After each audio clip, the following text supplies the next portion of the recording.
inicialmente agradecer o adorável convite de estar aqui com vocês. Sou o Dr. Kalash, é um prazer falar desse tema. Às vezes a gente tem acho que o Rio de Janeiro é um lugar adequado para essa discussão. A gente tem muito uma ideia do Rio de Janeiro como às vezes uma autoimagem, né, uma cidade de jovens bronzeados. Na verdade é uma cidade de idosos igualmente bronzeados. Então acho que a localização do evento não podia ser mais interessante. Somos uma espécie de uma Flórida brasileira, né? Essa concentração de... Então meu desafio aqui vai ser fazer a combinação desses dois temas, que é bem-estar ao longo de todo o ciclo de vida, pegar essa visão holística e temporal da vida, né, do intertemporal, e ver como que a educação se encaixa, educação continuada se encaixa nessas vidas mais longas. Então o meu papel aqui é trazer dados, trazer algumas evidências. Eu acho que complementa bem a apresentação da Cláudia. Acho que são dados mais gerais, dados mais quantitativos. Acho que é uma bela escolha essa sequência. Então, inicialmente, só dar alguns dados brasileiros. Quer dizer, a expectativa de vida no Brasil está aumentando muito, em várias partes do mundo. Só para pegar os últimos 16 anos, a gente aumentou 6 anos de expectativa de vida, quer dizer, cada 3 anos ganhamos 1 ano de expectativa de vida. É uma excelente notícia e um grande desafio, né? Vendo as relações entre educação e expectativa de vida, a gente vê que educação...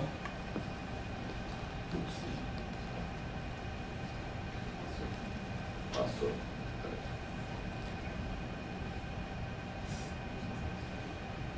Então a gente vê que existe uma correlação bastante clara entre educação e expectativa de vida. Talvez a educação seja um grande propulsor da expectativa de vida.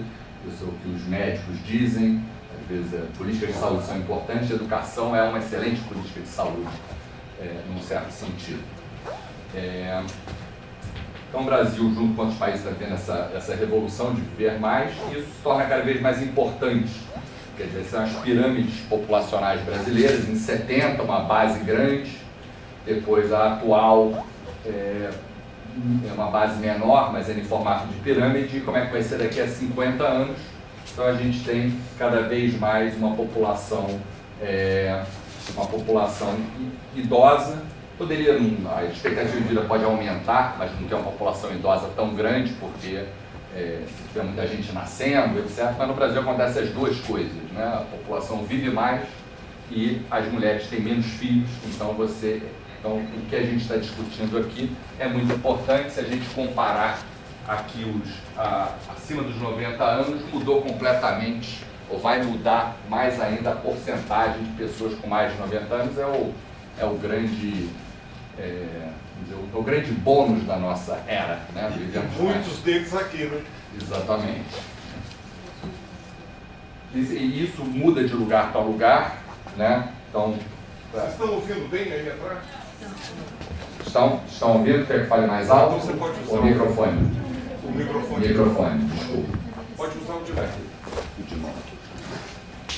Então aqui botando a pirâmide etária próxima da atual do Brasil e a de Copacabana, né? Para fazer o meu ponto de que estamos na capital da terceira idade, da quarta idade brasileira, né? E tem também essa diferença, que a quarta idade ela é feminina mais do que masculina, né? Assimétrico essa distribuição. Então a educação vai ter que olhar de alguma forma para essa questão de gênero também. Não só aumenta o número de idosos, mas tem assim, uma coincidência grande. Isso aqui são dados americanos dos últimos 10 anos, a evolução de índices de preço. A gente vê que as duas coisas que ficaram mais caras de todos os índices de preço são despesas médicas e despesas de educação superior. São duas coisas que caminham juntos. Então é um desafio isso. Representam recursos escassos de todos os tipos de despesas. Essas são as que subiram mais, mas isso ao mesmo tempo cria oportunidades. Se a gente olhar para os próximos 10 anos também nos Estados Unidos, quais são das 3 áreas mais promissoras em termos de geração de emprego, vão ser áreas de cuidado de saúde e de serviços educacionais. Então são áreas promissoras, desafiadoras, geradoras de emprego. Se a gente olhar em termos de ciclo de vida, acho que esse é o desafio.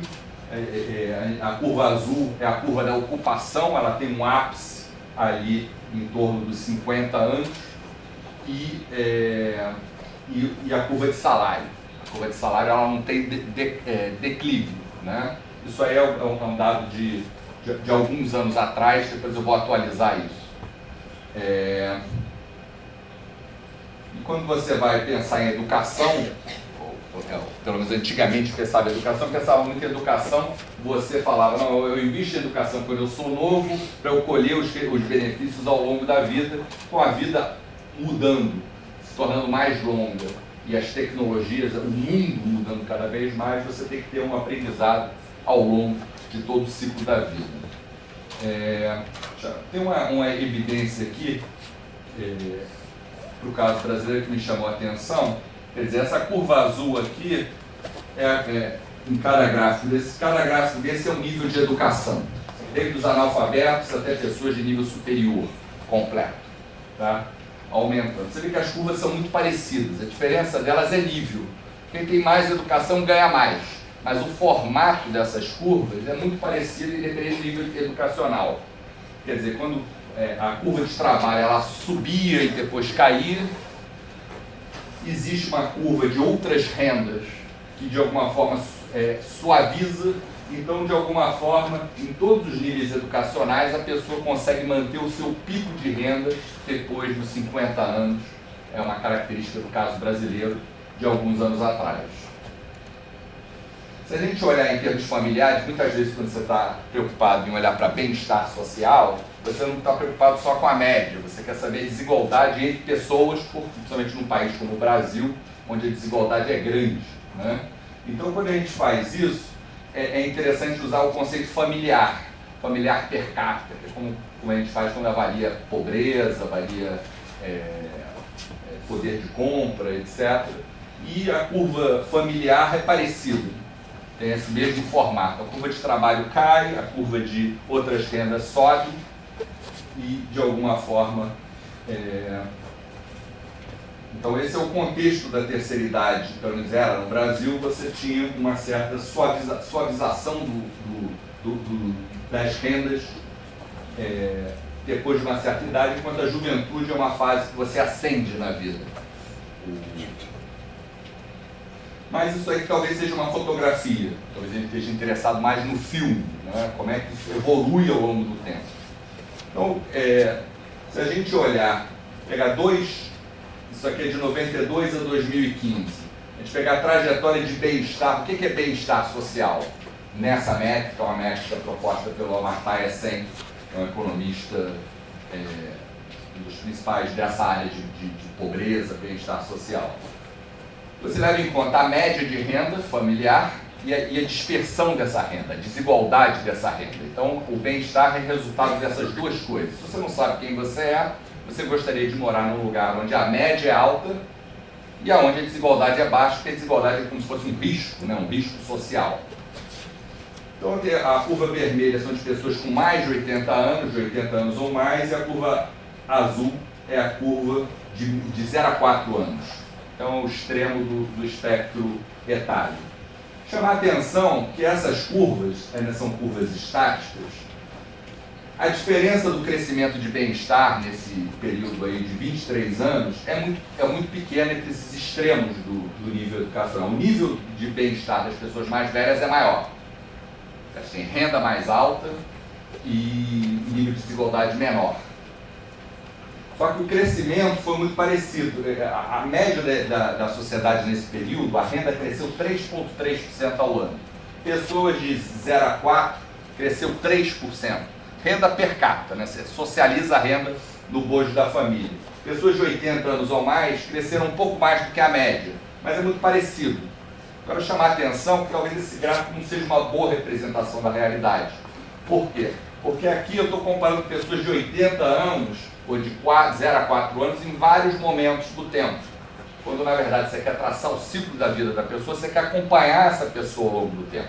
Tem a geração Z, tem a geração dos milênios, tem várias gerações.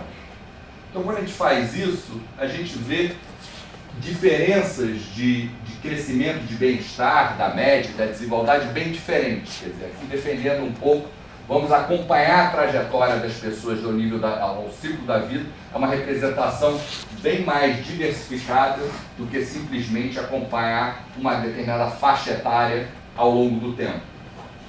Então aqui as diferenças não são de 0,2 de crescimento ao ano, em termos de bem-estar, que as diferenças chegam a 1,7, são 7 vezes maior. Então eu acho que é importante olhar para acompanhar a trajetória das gerações ao longo do tempo, é uma representação muito mais fidedigna e bem diferente da que eu mostrei anteriormente. Então, entrando na parte de educação, especificamente. O Brasil é um país muito, mas muito atrasado em termos de educação. Um dos grandes problemas de viver mais, dessa longevidade, é que as pessoas não estão equipadas com o nível de educação mínimo desejado. Só para dar uma ideia, o que esse gráfico está mostrando é o seguinte: pelo básico da educação, que é a alfabetização, o Brasil está, em relação aos Estados Unidos, 110 anos atrasados em termos de taxa de analfabetismo. Onde os Estados Unidos estava 110 anos antes, a gente está agora. A gente está 50 anos atrasado em relação ao nosso vizinho argentino. Então o Brasil está muito atrasado. Então, se falar em educação para a terceira idade, as gerações que vieram antes, elas têm um déficit educacional gigantesco. E como a gente viu, isso até interage com a própria longevidade das pessoas. Até o aumento de educação que houve no Brasil propiciou vidas mais longas, mas desde um nível muito baixo. Então, quer dizer, eu acho que é fundamental, muitas das iniciativas educacionais, a gente precisa dar o básico para a terceira idade, principalmente, dar o básico de educação. Muitos cursos de educação continuada reconhecem isso e, vamos dizer, dar educação básica para você conseguir assimilar outros conhecimentos. Então, esse eu acho que é um desafio importante, o fato de que as gerações mais velhas, elas têm níveis de educações baixos. Para vocês terem uma ideia, em 1980, a escolaridade média do Brasil era 3 anos de estudo. Há 45 anos atrás.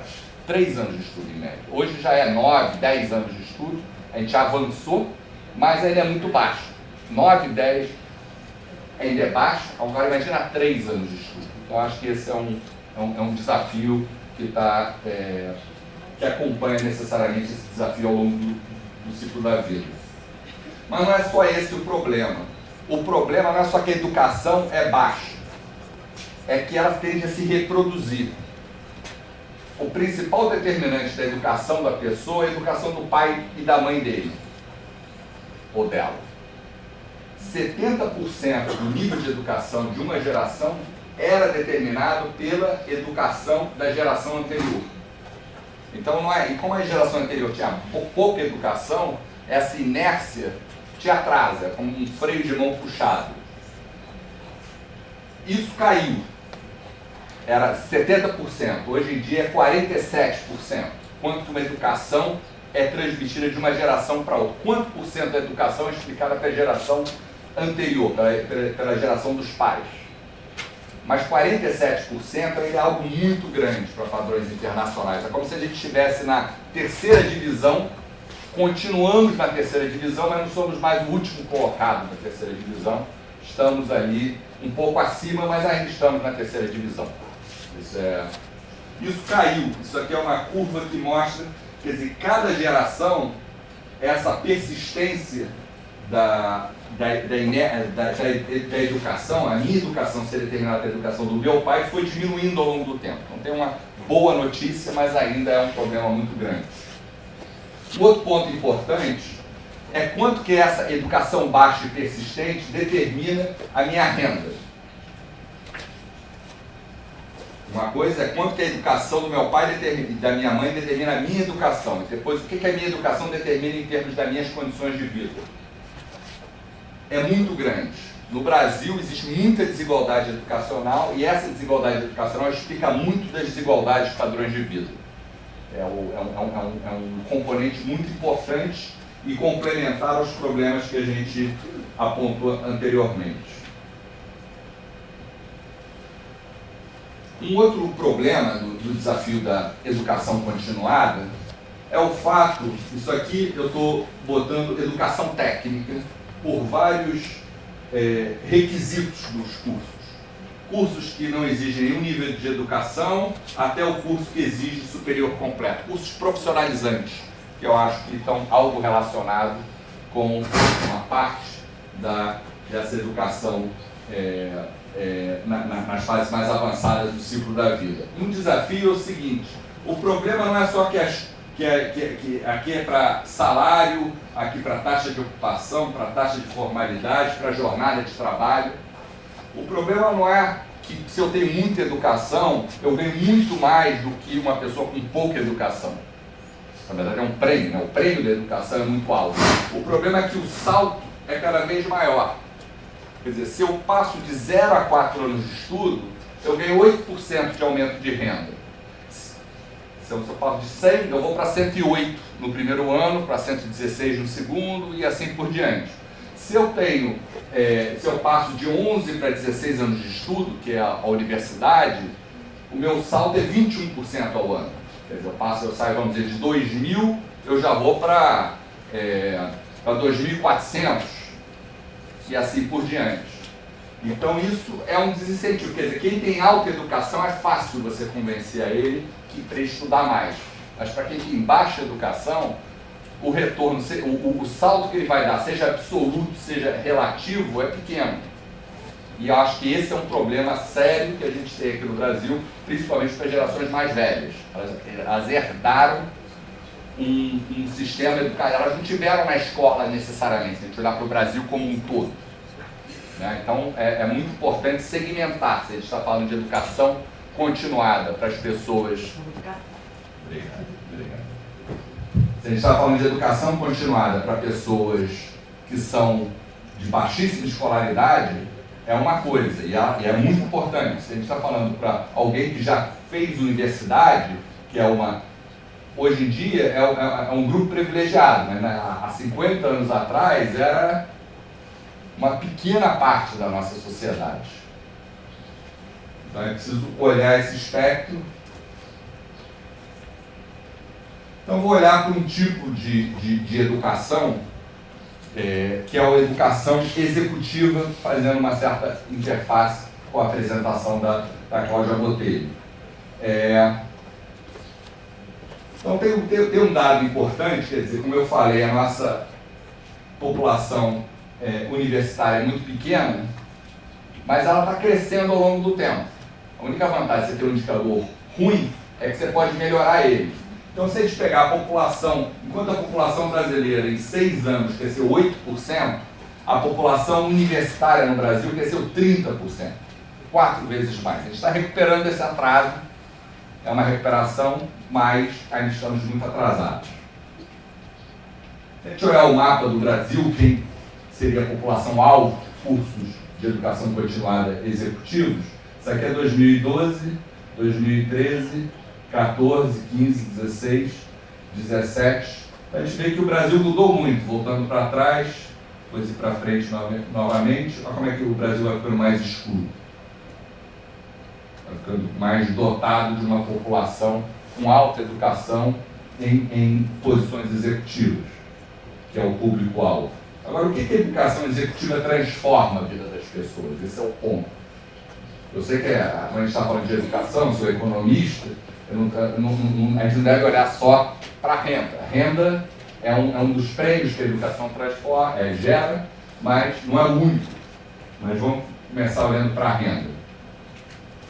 Se eu olhar a população total, pegar uma faixa de renda acima de R$ 15 mil de renda familiar por mês, que seria a classe A1, isso representa 4% da população total. A população de nível superior é 20%. mostra que se você faz educação, você entra em outro patamar. Quando você tem educação superior, faz um curso superior. Se você tem uma pessoa que já frequentou educação executiva, isso dobra em relação a quem tem nível superior. Querendo chamar a atenção de que, olhando na fotografia, os prêmios são não triviais, são mais altos do que a boa maioria dos países. Então, você tentar convencer alguém de alta educação que ele deve fazer uma segunda universidade ou um curso de educação continuada, isso não deveria ser difícil. Os prêmios são muito altos. Para alguém com menos educação, isso é um desafio bem maior. Mas isso aqui, de alguma forma, a gente não quer captar. Isso aqui é uma fotografia. Eu posso ver assim, alguém que tem uma educação executiva, essa pessoa tem renda porque ela fez educação executiva, mas também pode ser que ela fez educação executiva porque ela tem renda. Senhor, É um pouco a história. segura aqui em cima, segura aí embaixo, ele vai ficar falhando. Aqui. Isso. Tá bom, obrigado. Desculpa. Então essa aqui é a fotografia. Agora vamos ver o filme. Vamos ver pessoas que completaram a educação executiva. O que aconteceu com elas? Quer dizer, qual é a probabilidade? Alguém que completou, que não tinha e passou a ter educação executiva, a chance dela perder o emprego em 12 meses é 4%, enquanto na população total é 3 vezes maior. Então a gente já está vendo um movimento na pessoa. A pessoa fechou um curso, o que houve com a chance dela perder o emprego, que se tornou, infelizmente, uma coisa que afeta 13 em cada 100 brasileiros por ano, né? São os 12 milhões de desempregados. Eles são tipicamente pessoas com menos educação. As pessoas que fecham um ciclo educacional, a chance deles subirem, se for uma educação executiva de alta qualidade, é gigantesco. Se a gente olhar aqui, a chance de você entrar numa classe AB, ela é 25%, você quando completou a educação executiva, enquanto para alguém de nível superior é 15%. Alguém que completou a educação superior é 15%, a chance de você subir na vida, e é 25% para quem frequentou. Então, são altos retornos, mas são retornos financeiros, e aqui, como a gente mostrou, uma das grandes vantagens da educação não é só você ganhar mais dinheiro, isso é um aspecto importante, mas você viver mais e ter mais qualidade de vida. Agora, como é que a gente pega essa questão de qualidade de vida? Isso é uma coisa... acho que uma boa linha de pesquisa é você perguntar para as pessoas. Perguntar para as pessoas, você é feliz? Dá uma nota para a sua vida, é o que essa literatura de felicidade faz. Então...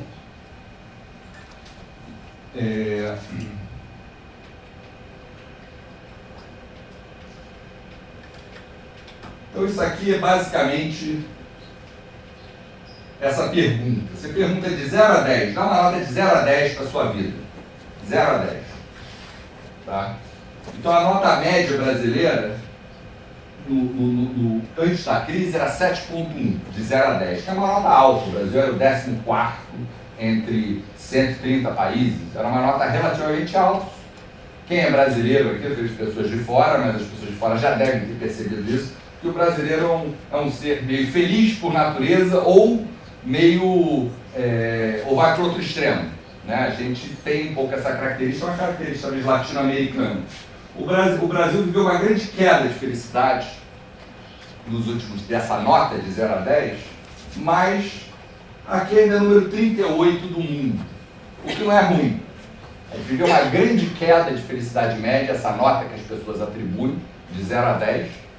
Foi uma grande queda, dramática, foi a terceira maior queda, de 130 países, mas ainda estamos no número 38 do mundo. Talvez seja uma questão mais normal, assim, uma questão mais esperada de acordo com os nossos padrões sociais e de vida. Essa mesma pesquisa, ela tem uma pergunta muito interessante, que eu acho que dá um insight interessante para o objeto do seminário, ela não tem só essa pergunta, dá uma nota para a sua vida hoje. Ela fala, dá uma nota para a sua vida daqui a 5 anos e dá uma nota para a sua vida 5 anos antes.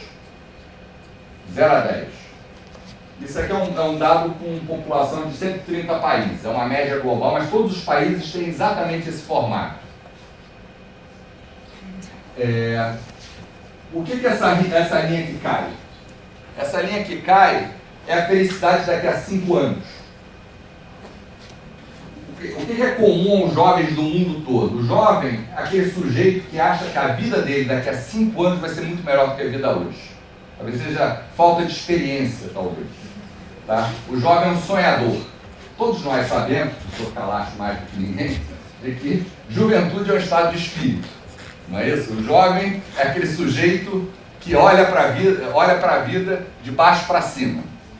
Né? Ele acha que o que pode ser muito perigoso, porque você pode se decepcionar muito. Você acha que você vai ser muito feliz daqui a 5 anos.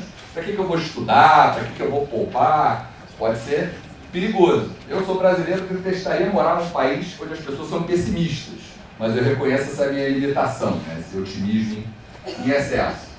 A felicidade presente é essa reta horizontal. Ela não muda muito de acordo com a idade. E tem a felicidade passada. A gente vê aqui que mais ou menos com 60 anos, a felicidade passada, em média, ultrapassa a presente. Então é do tipo assim, o melhor da vida ficou para trás. Esse sentimento. E o jovem é aquele sujeito que acha que o melhor da vida está para frente, talvez de uma maneira irrealista. À medida que a gente vai envelhecendo, essas coisas vão convergindo. Esse dado é um dado que o Brasil se destaca. A gente vem acompanhando essa pesquisa há muito tempo. Durante 9 anos seguidos, o Brasil foi número 1 do mundo em felicidade futura. 9 vezes consecutivos. De 2006 a 2014.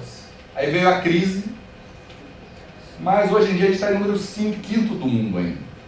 Ou seja, esse otimismo do brasileiro é resiliente. A prova de crises, chuvas e trovoadas, teremos uma chuva grande, o nosso otimismo não diminui muito. Né? Isso não necessariamente é uma qualidade, é um atributo, né? É uma característica cultural. E qual o melhor antídoto para você? Quer dizer, tem uma coisa que é o seguinte: quando você fica mais velho, você não acha que o melhor da vida está por vir. Essa é a armadilha. Eu acho que o que eu aprendi com as pessoas que eu acho que tiveram um longo ciclo de vida, por exemplo, tem um economista, Eugênio Boudin, quando ele chegou com 95 anos, ele começou... Tem que apertar? Tem que segurar em cima. Vou aprendendo. 95 anos ele criou um novo projeto. Criar flores em Petrópolis. As pessoas precisam de novos projetos, precisam olhar para frente. Eu acho que isso é absolutamente importante. Isso o brasileiro tem muito. O brasileiro é um ser jovem, não pela idade dele, é pelo otimismo dele, talvez tenha feito uma certa imaturidade nossa. É uma possibilidade. Mas o que é, para a gente fechar aqui, o meu tempo está acabando,